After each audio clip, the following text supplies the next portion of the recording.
Welcome back, everybody, to the You Ask, We podcast, the show where you ask the questions, they answer them, and I'm just the guy in the middle. Once again, my name is Ed in Toronto, and we have an amazing episode for y'all. Right across from me here in Los Angeles, I got the leading scorer of NCAA basketball last year. He was a two-time D3 player of the year, and now he plays for the Motor City Cruise in the NBA G League in Detroit.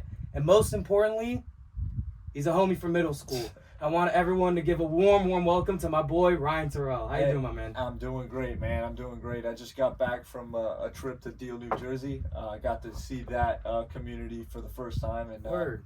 yeah, it was very cool, man. It was cool people, man. It was a lot of fun. But I appreciate you having me on. Love what you're doing out here in this podcast, and let's get to it, man. Yeah, Let's man, get to I it. appreciate it. So, for those back home who don't know how the show works at this point, first of all, what are you doing? Like and subscribe. But secondly, the way the show works is pretty much I go on social media throughout the week and I gauge viewer questions and answers. And I got all the questions that people submitted right here. And now I'm going to ask them to my boy. But the way the show works is the first question is always me, and that's what's going on, my man? What's new? What's new, man? Well, right now I'm in the off season. After my first rookie year of playing professional basketball, and it's been great. Been training hard and going up against really good players and really trying to work hard and get to next season prepared and hit the ground running when the season starts. So I'm excited for next year to start. That's what's up. Good stuff. And also, I saw you have a documentary coming out soon. Yes, sir. Yes, that's sir. insane. Yeah, What? August 8th on Amazon Prime. So it's a documentary on the life of the G League, right? A lot of people heard what the G League is. They hear G League getting thrown around, nowadays, and it's kind of shows you different perspectives and different journeys in the G League, and it's gonna be a lot of fun. It's got players like Scoot Henderson in there, Denzel Valentine, and me, and then a few other guys. So it should be really interesting and a really fun watch. All right, man. That's dope to hear. And I also saw you got this basketball camp thing going on too. Yeah, end of August 21st to the 25th in Teaneck, New Jersey. It's called the Ready to Ball Basketball Camp.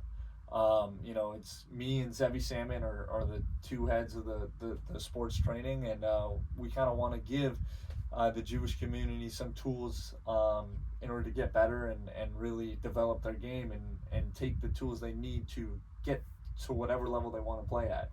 And that's what the camp is about, and that's what we're gonna do. And we're gonna obviously attach some Torah values into that. You gotta keep That's what's at up. the end of the day, God is number one, Hashem is number one. So Good stuff. you gotta put that number one. So it's exciting, real exciting stuff. That's great, man. And we're all looking forward to. It's gonna be awesome. We're looking forward to all this stuff. We're putting it on for all the Jewish people in the world, bro. It's amazing. Now, this first question is actually coming from David from Detroit, and he wants to know, what's your favorite part of Detroit so far? What's my favorite part of Detroit? That's a great question, David. I would say the Jewish community as a whole. They've really embraced me, and coming to all my games and really showing the love. It was my first time in Detroit last year. And I didn't really know what to expect, but I really got a warm welcome from the community, and the food's great, the people are great, and what's not to love? It's a great city. That's awesome, bro. Good stuff. So, pretty much, we got like 3 sets of questions from now, and the first set is pretty much all about basketball. Starting from Carlos from Mexico, who I gotta say submitted a bunch of really good questions, but I had to pick one because a lot of them did overlap with other people.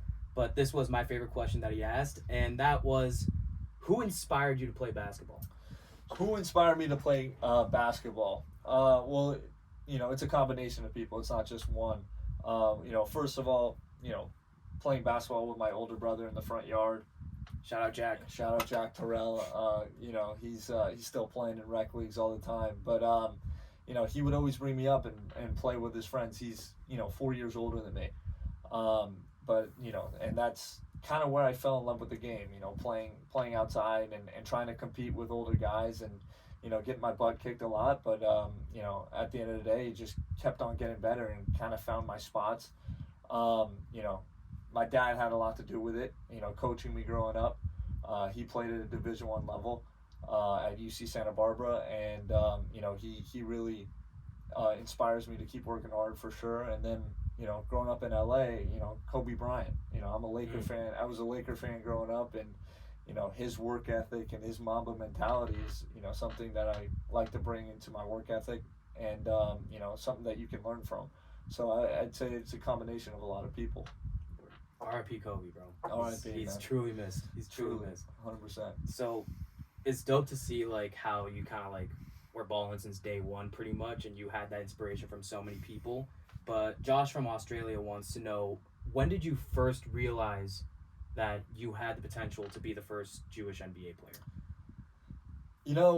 A lot of people ask me, similar questions, and did I think I was going to be an NBA player when I was younger? And the honest answer is no. I had no idea, where basketball was going to take me, but I just loved the game, and I loved getting better, and I wanted to reach my ceiling as a basketball player, and that's something that I'm going to continue to do. But I probably realized that I realized sophomore year of college when we started getting some NBA scouts and whatnot hitting us up. That was kind of like, hey, this is actually this can happen, and I just got to keep working hard and keep doing what I've been doing, and just try to be the best player I can possibly be. Yeah, and you're right there, bro. You're like almost there, man. Just gotta keep pushing, keep developing. That's it, man. Yeah.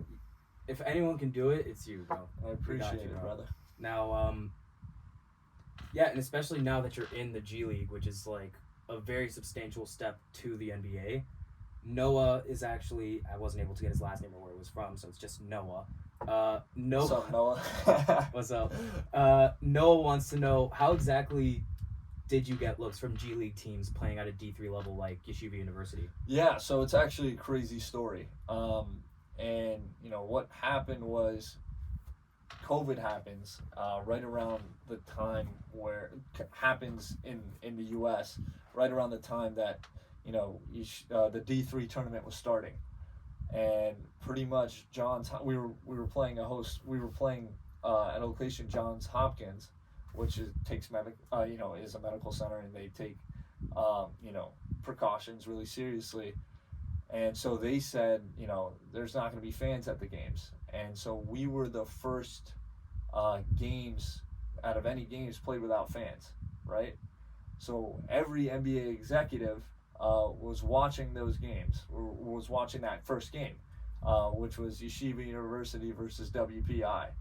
And that was our first tournament game. And I have a career night. I scored 41 points on 16 shots, 7 for 9 from 3. Like, I'm just feeling it then. I have no idea that anybody's watching. But later, I would say 2 weeks after that, my dad is very close friends with Kiki Van de Wey, who worked with the NBA, for many years. And right. he calls my dad and says, hey, I don't think you know this, but every NBA exec was watching that game, and he's now on the NBA radar. And people are going to start showing up to games, and so wow. it's a Shem, really. Honestly, it's wild. The world works in mysterious ways, and everything happens for a reason. And it was just a really cool story. And it's also crazy, especially considering how small the Yeshiva University gym is. Yeah. No. And like how packed it could be watching those games. It's like you would not expect any NBA people to be there. No, it's so wild. No, the MSAC is wild, and it's a great place to play. And it was a whole lot of fun playing there. Yeah, it's awesome, man. Good stuff. So like throughout your whole career, like NYU, in the G League right now, even like back in high school in Valley Torah, like what would you say was your favorite game you ever played, win or loss? Eitan from LA asked that question. Eitan from LA, what was my favorite game ever played? That's a great question. I would say, probably the Skyline Championship games, and then the 2 tournament games that we won. I felt like we accomplished something as a school, and as a program, and as players we accomplished something. I would also say the 50th win in the winning streak. That was a really fun game to play at. Overtime was there filming. Yeah. which was really cool. That was Throw back to overtime. Yeah, exactly. I want to give a quick shout out to overtime for putting me down as Ryan Turell's friend. That really boosted my career. Yeah. I want to say thank you. I really appreciate it. Yeah. So they came into that game, and they were like saying they were hoping we didn't lose that 50th game, and it was a tight game for a little bit. NJCU gave us a really good game, but it was a lot of fun, playing that game. And that was a big game too, because it's like everyone was like that when that 50th win came, like literally people were making edits I saw on Instagram, like shout out SJ Tannenbaum, actually he was the one that did this, but like he literally made a sideline suits, but yeah, he made this edit where it was like a picture of you like with really good quality and like with the Netflix logo like in the left corner. It could have been a documentary. Like it was insane. Oh yeah, no, it was a lot of fun, and Yeshiva University, got the #1 ranking in the country, which was, for a lot of people thought was impossible, but it was really cool. It was a really cool thing that we did and accomplished, and hopefully, years to come, more Yeshiva University teams can do stuff like that and, win a national championship. That's the ultimate goal. And it was also crazy because like that year, like when I said before that he was the highest scorer in the league, like in NCAA at the time, I don't mean D3. He was the highest scorer from D1 to D7, which was D3 in itself like in itself was just crazy. Yeah. No, it was cool. That was a cool thing, for me, and it was definitely a big accomplishment. But at the end of the day, I know I wouldn't have got there without my teammates and and my coaches. So shout out to them, and it was awesome. It was awesome. So looking forward in your career, pretty much like this is a total hypothetical question for the future, but Nama Wolf is curious, and a lot of other people are as well, including myself. Would you see yourself playing for the Israeli national team in the future? Yeah, no, absolutely. Playing in Israel has always been a dream of mine. Regardless on how this, NBA dream goes, I always wanted to, play in Israel. And, if they would have me on their national team, that would be a dream come true. And something that'd be really cool to be able to represent, the Jewish people's homeland, Israel, our homeland. That'd be, a dream come true for me. Yeah. Also, it's like, how does it work? Like, they recruit people? Like, for the... So that I don't know. That I'm gonna have to figure out. But you'll see very soon. Yeah, exactly. I'm sure they give your agents a call or something like that, and you figure something out. But that would be that would be an amazing accomplishment and a dream come true for me for sure. Dope. Okay. So hopefully we'll see you there soon. Bezrat Hashem, baby. Yeah. So this next question is from Noam from LA.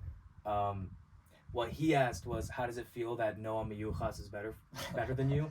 If you guys don't know who Noam Miyuchas is, check out last episode. Me and Rafi Shpatonik were actually talking about him for a fat second. But he's pretty much like this high school Jewish player who's like also a great hooper. But like the real question I got from that personally is like, how do you feel that like you changed the narrative of Jewish hoopers? Because like before you, it's like there was the occasional like good Jewish ball player, but it wasn't like at like AAU level, right? And stuff like that, right? Right, so it's like, I feel like that narrative completely changed after you finished high school, right? So it's like, how do you feel that you caused that? Well, first of all, shout out Noam Miyuchas. He's like a baby cousin to me. He's the man, and he's a really talented player. And he's going to be a really, really good player, and he definitely has pro potential as long as he keeps working hard. And I know he will. So I can't wait to play with him one day when I'm in Israel and whatnot. But it's really cool to see Jewish basketball in general is evolving, and guys are getting better. And I always talk about it, but hopefully 20, 30 years from now, I get to sit back on my couch and see a few yarmulkes on an NBA court. Like that would be the dream. That would be special. That would be truly amazing. And it's possible.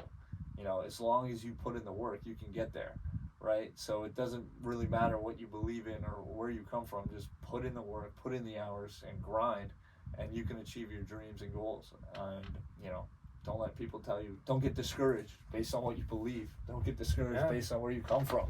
You know, so I'm proud to see that the Jewish basketball is picking up. You know, it's very cool. It's dope, and it's so crazy how the game's evolving too. Because it's like I also see it firsthand. Because it's like when our high school coach Lior, he would ask us to like come sometimes and like help with practice and stuff like that. Like, oh, he needs a scouting team for practice or whatever, and it's like whatever I'm expecting. It's like, okay, it's like for them it's gonna be practice, but for me it's gonna be like casual hoops. I'm getting cooked. I'm getting cooked by these 16-year-olds, bro. No. And it's like the game's really evolved, and it's like that's not me trying to say like, oh, I'm like so good. I'm absolute garbage right now compared to these kids, but like the game is really evolving, and it's like it's a beauty to see. Beautiful. You know, they're just getting better, and it's really cool to see. Gotta love it. Shout out Sensei Schwartzberg. Sensei Schwartzberg, yeah. Coach. Yeah. Shout out to him. Yeah. Back-to-back Sarachek champion right there. You know, coach of the year 2 times in a row, man.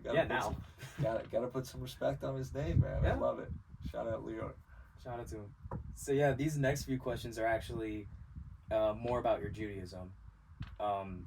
So the first question is coming from Mitch from LA. And what he asked was like with like that font where it's like it's one capital, one lowercase, like the mock font that people sometimes like type in. So, no, I'm not 100% familiar. So it's like he pretty much like typed like that. So he pretty much asked like, "Oh, how does the yarmulke stay on?" Okay, now I get it. So I don't know if Mitch is serious. He was being sarcastic, but it's like I guess like the question I can get from that is like, how frequently do you get that question? Like genuinely. That's the number one question I get. You know, and sometimes I like to mess around with it. You know, sometimes I say like I got really good balance, or like it's faith, man. It's it's God keeping it on my head. But shout out to Clipped Keepas. Shout out Clipped. Clipped is a lifesaver. We got an endorsement with them, and so it's clipped on the inside, and that's how it stays on. So shout out to them. But yeah, I mean that's probably the most common question and most fascinating. That's what people all are asking about. So it's clips. It's clips. Yeah, it's just clips. Just clips, guys. It's really simple. Yeah. But yeah, and speaking of people pretty much like reacting to the yarmulke and things like that, Becky from TNEC is actually curious, how do your teammates react to your religious requirements? Like Shabbat and kosher, things like that. Like, are they interested in the religion? Like, is it hard to explain it to them? Yeah, no, 100%. So they're very interested and they're very curious and they're always asking questions. So I always have to keep up my learning to a T. You know, I'm learning every week to try to, answer all their questions, because they ask interesting ones. But it's really cool to be able to, bridge the gap through communities, through basketball, right? We all come from different backgrounds in the locker room. We all come from, different backgrounds, right? And we're able to share this experience with each other and share cultures with each other through basketball. And, it's just really cool to be able to do that. And, a lot of them have never experienced what an Orthodox Jew is, or a Jewish person for that matter is. Right. And it's just been a true blessing to be able to share that and share my journey and learn from them as well. So it's been really cool. It's dope. And it's like for me it's the same way too, because it's like, I mean, right now I'm in law school and it's the first time I was ever in any sort of like education that was outside of the Jewish bubble. And it's like people will like ask about Shabbat and they're like, "You can't use electric at all?" Right. And I'm like, "Nah, man, I can't." And they're just like, "So what do you do?" Right, it's right. It's funny. Yeah, but and then they respect it too. Yeah, right? for sure. It's for like, sure. Wow, you got that kind of discipline. Like you really can do that. And it is discipline, but as Jews, we're like, this is a blessing. We can get away from the outside world. We can spend time with our family. We can spend time with our friends, and put the phone down. So it's a true blessing to be able to do that. It really is, honestly. And speaking of committing to that, Dylan from LA, this is basically, I'm gonna just ask like these two questions because they kind of like relate to each other. So Dylan from LA is curious how your routine, like faith, workout in general, has like changed going pro. And Omid from LA is curious like if it's like difficult to like stay consistent with like the Jewish like requirements while being pro.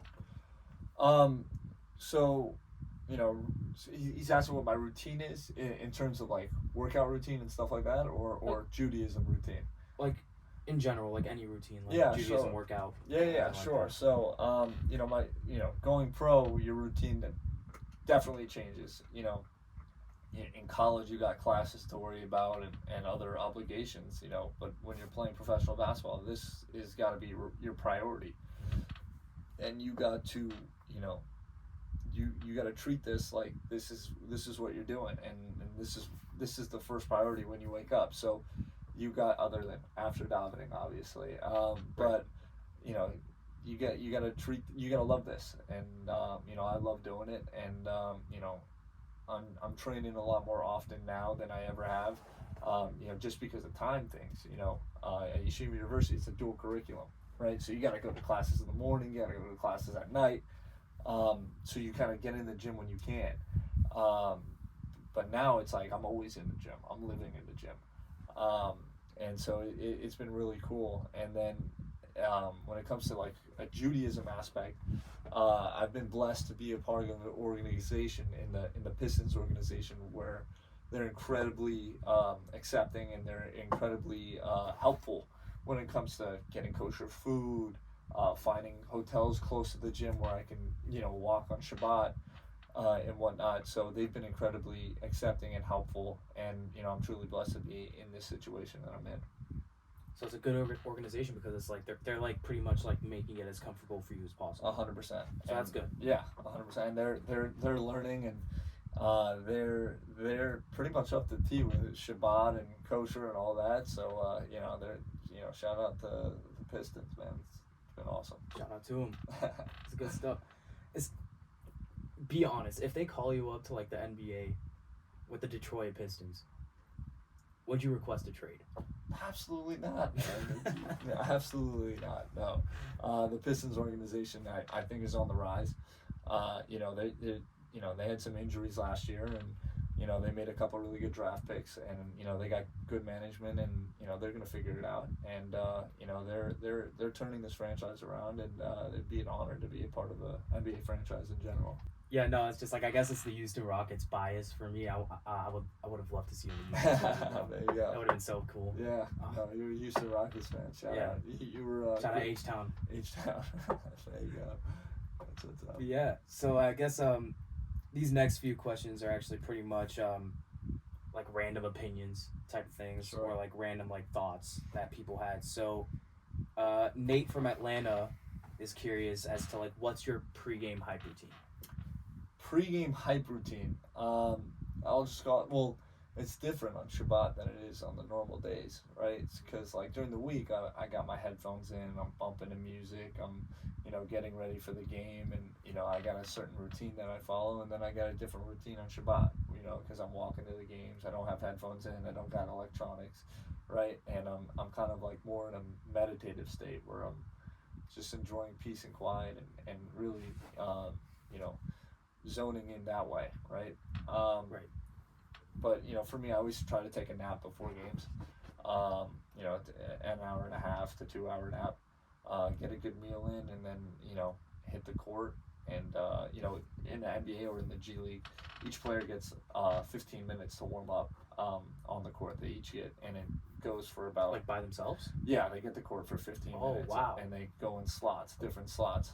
I like to be on the court on the first slot, and that's usually when I'm on the court, just to get my shots up, get the blood flowing, and then I come back in, I stretch, I eat probably a PB&J sandwich in the locker room. Shout out smokers. Yeah, exactly. And that's what I do. That's kind of how I treat the game. Okay, and it's like do you like listen to music at all, like while? While I'm shooting? Like during the routine?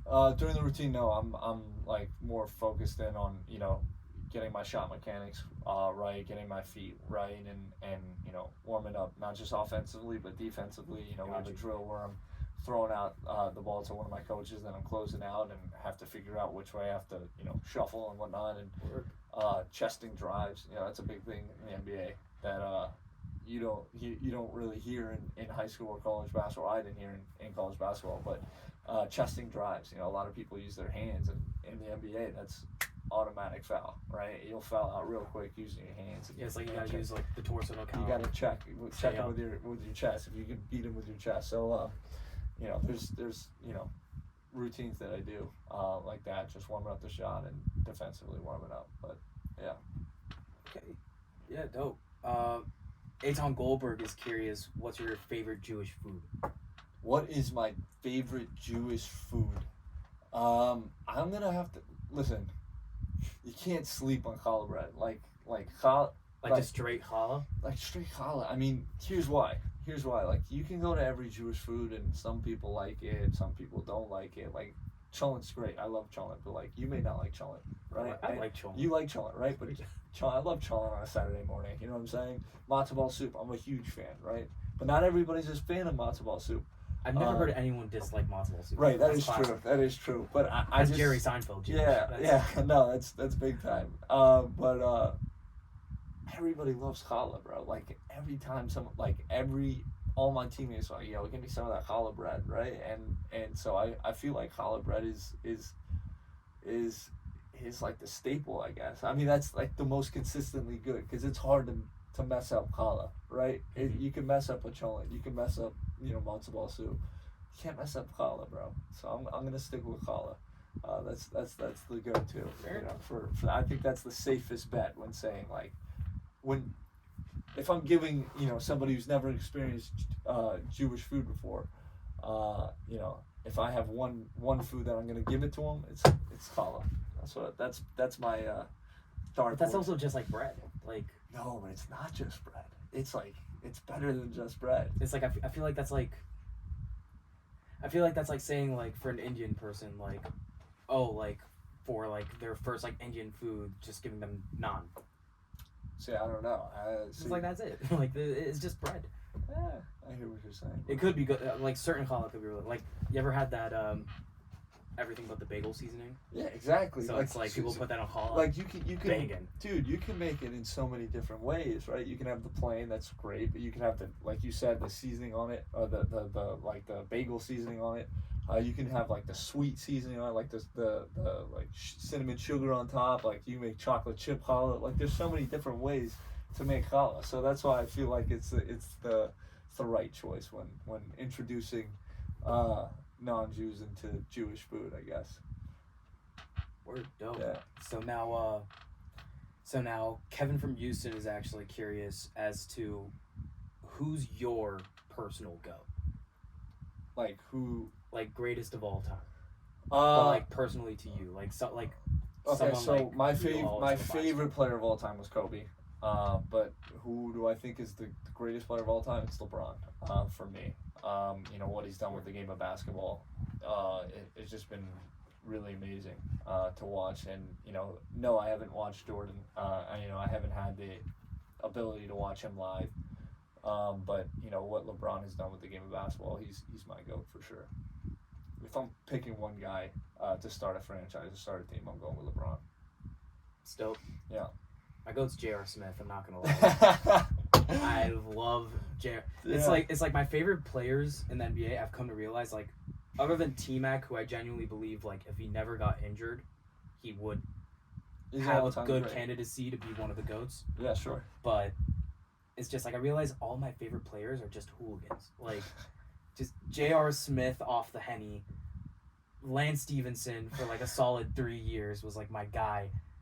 Who I really love Alperen Şengün now. Like, he just resembles tomfoolery. Like, it's just like, those are just my people. Like, I can't. Yeah, no, I hear. All right, yeah, so they're entertainers, man. They're really entertainers. They're great basketball players, but at the same time, they know how to entertain. It's like I literally modeled my game after Lance Stevenson. So. You're blowing in people's ears.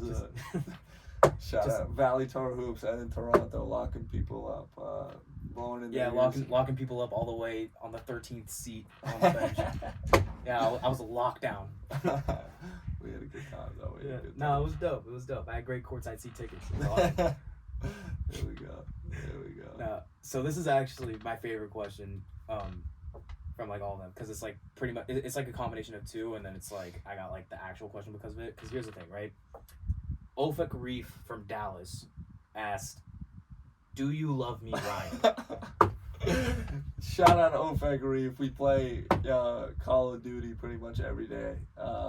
Still keeping in touch. Yes, I love Ofek Reef. For those who don't know, they were teammates in college. Yeah, teammates in college. Still homies to the day. Homies to the day. He's playing in Israel right now, doing really well. He had a great rookie year, so I'm happy for him in that aspect. He's moving up. And yes, I love Ofek Reef. He's the man. And, wish nothing but success for him. And hopefully in the future we can play on the same team. Professionally. That would be fun, man. That would be fun. That would be fun. All right. Yeah. So that's part one of this question, right? Sure.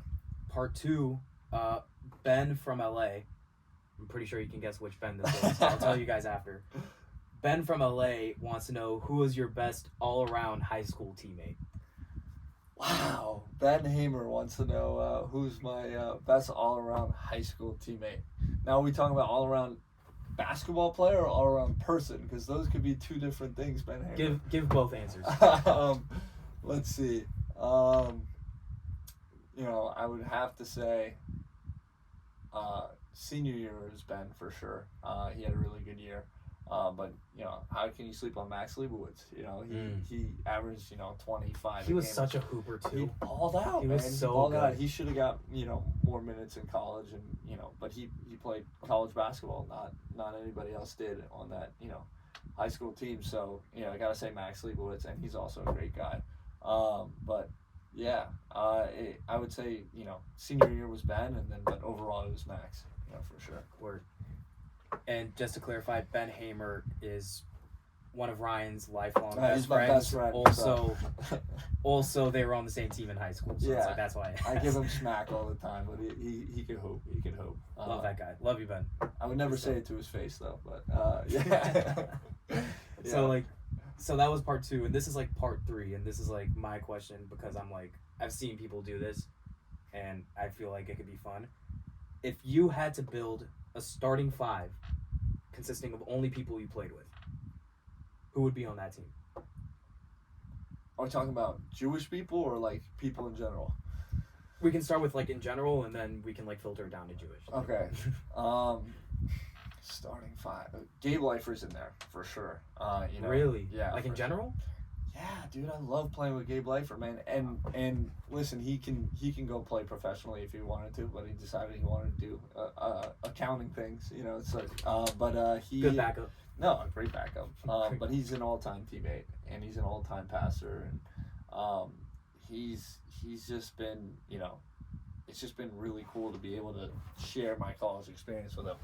And we had a great 4 years together, and I would definitely go into battle with Gabe Leifer. Then I would say Simcha Halpert for sure. I definitely want him. He's a competitor, and someone that's always willing to sacrifice his own stats for the win, and he's always going to he's always going to bring it all on the court. All right, I'm doing the Jewish five first. First. Yeah, I was. Gotta throw Max. I was gathering. Yeah, I'm throwing Max Leibowitz in there. Just because,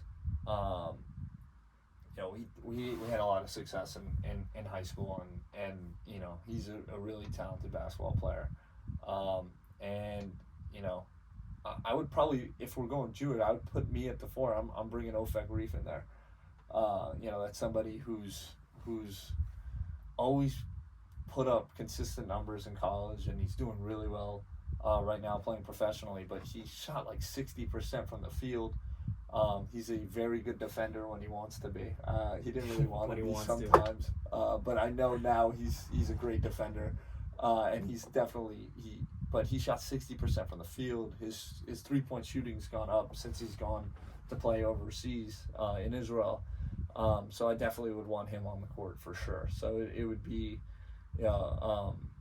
Ofek, Simcha, Max, me, and Gabe. I think that's a really solid five. That's a good starting five. That's a great five. I'm confident with that five.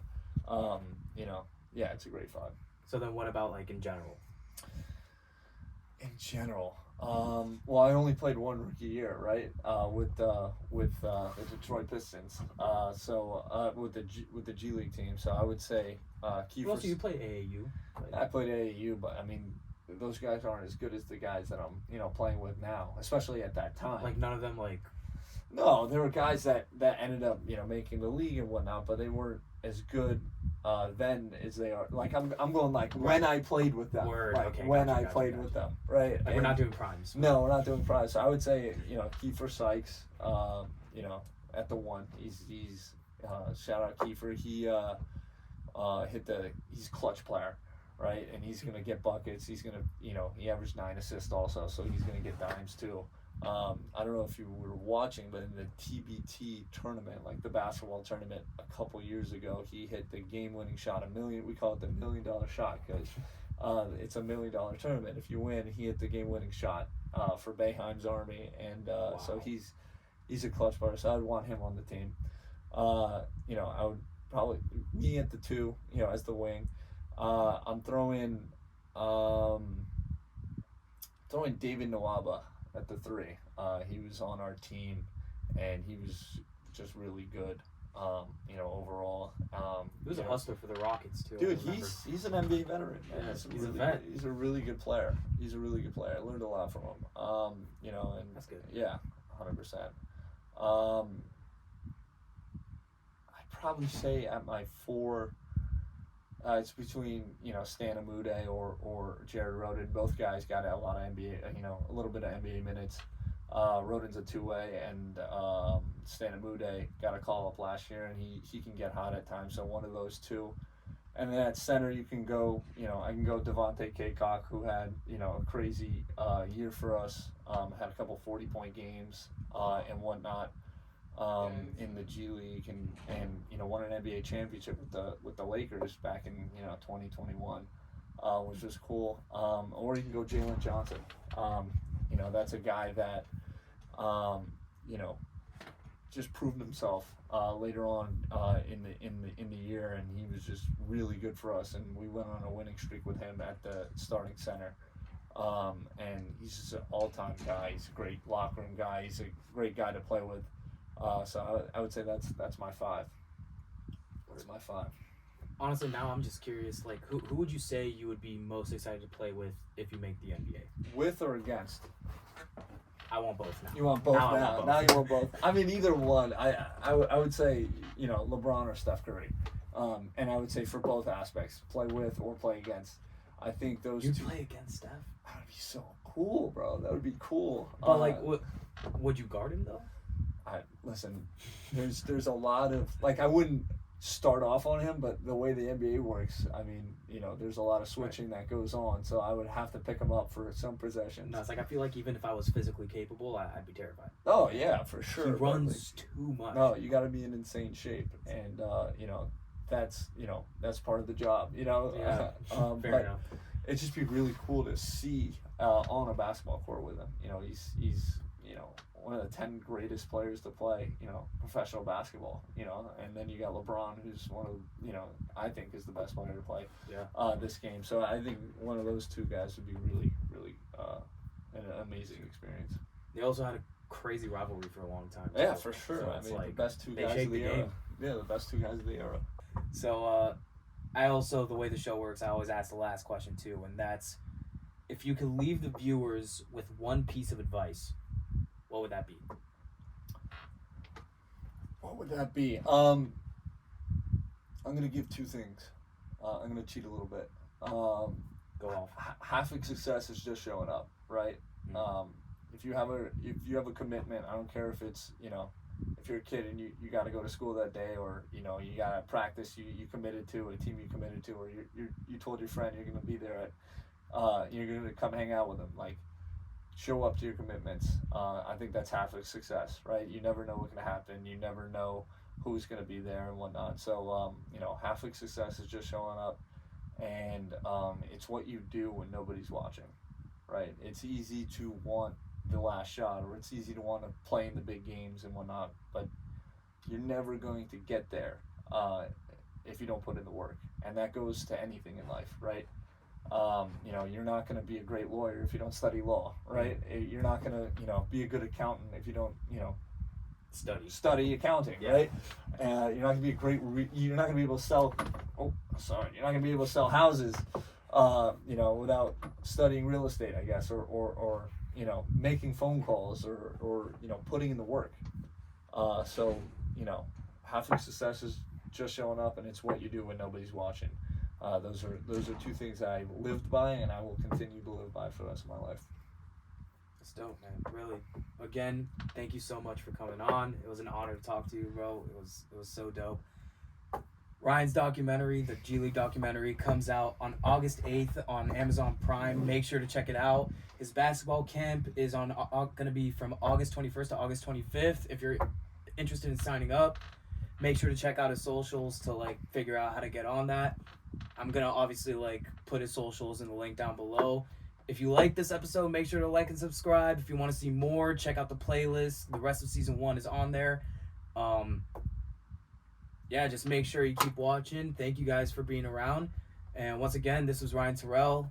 My name is Eden Toronto. We'll see you next week. Yeah.